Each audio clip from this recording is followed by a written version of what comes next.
নমস্কার বন্ধুরা, বাংলা নিউজ অ্যাপে আপনাদের স্বাগত জানাই। আশা করি আপনারা ভালো আছেন, সুস্থ আছেন। আজকের ভিডিও আমরা আলোচনা করব এই যে বীরভূমের মোহাম্মদ বাজারে যে ঘটনাটা ঘটলো তা সাধারণ মানুষ জেনে চমকে উঠলেন।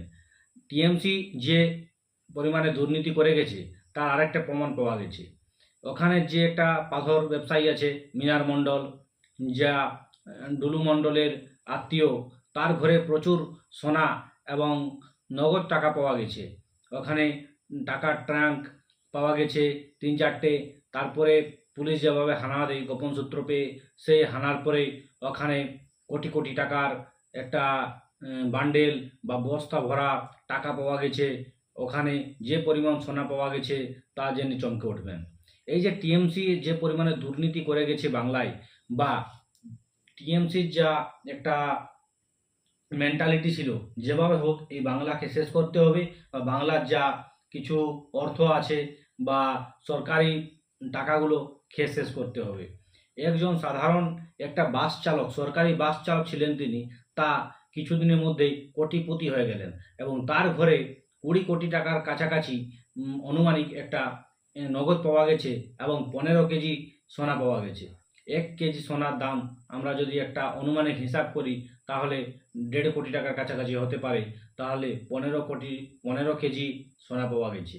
তারপরে নগদের যে টাকা পাওয়া গেছে তাও প্রচুর পরিমাণের।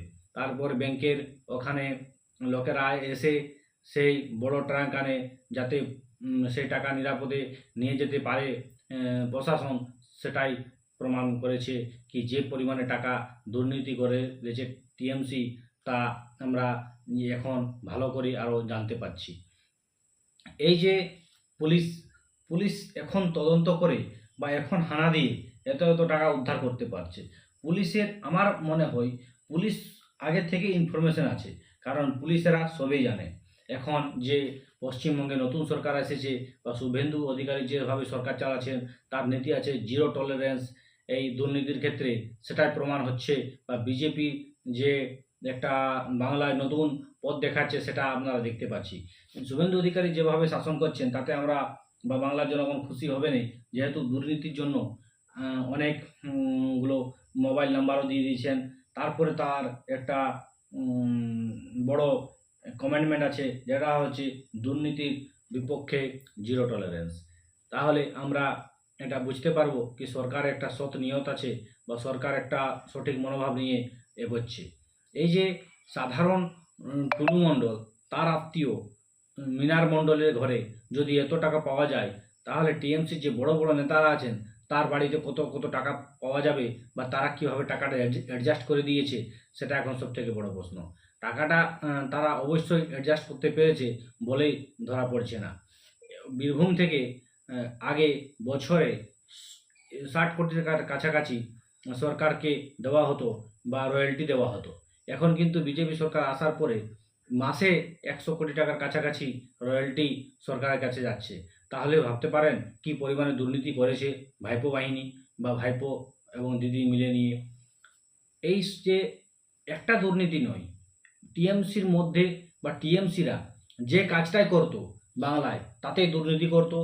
শিক্ষক দুর্নীতি, আরজি করের মতো ঘটনা, মানে একের পর এক আপনারা দেখতে পাবেন না, যেখানে মানে টাচ করবেন সেখানে দুর্নীতি পাবে। তারপরে অনেক অনেক নিয়োগ দুর্নীতি, পেপার লিক, প্রশ্নপত্র ফাঁস, কী না হয়েছে টিএমসির আমলে। সবই টিএমসি যে বাংলাটাকে বরবাদ করে গেছে, বা টিএমসি যেভাবে বাংলায় শাসন করত, সেটা এখন দেখতে পাচ্ছি কি একটা সাধারণ বাস চালক, সরকারি বাস চালক ছিলেন, তার ঘরে 15 কোটি টাকা থেকে 20 কোটি টাকা নগদ পাওয়া যাচ্ছে, 15 কেজি সোনা পাওয়া যাচ্ছে। তাহলে ভাবতে পারেন কী পরিমাণে দুর্নীতি হয়েছে। অবশ্যই আপনারা মতামত জানাবেন কমেন্ট বক্সে এই বিষয়ে। আর আপনার কমেন্টকে আমি অবশ্যই পড়ব। ভিডিওটি যদি ভালো লেগে থাকে ভিডিওকে লাইক করবেন, চ্যানেলটি সাবস্ক্রাইব করে বন্ধুদের সঙ্গে শেয়ার করে দেবেন। ভালো থাকবেন, সুস্থ থাকবেন। আবার পরে ভিডিও দেখা হবে।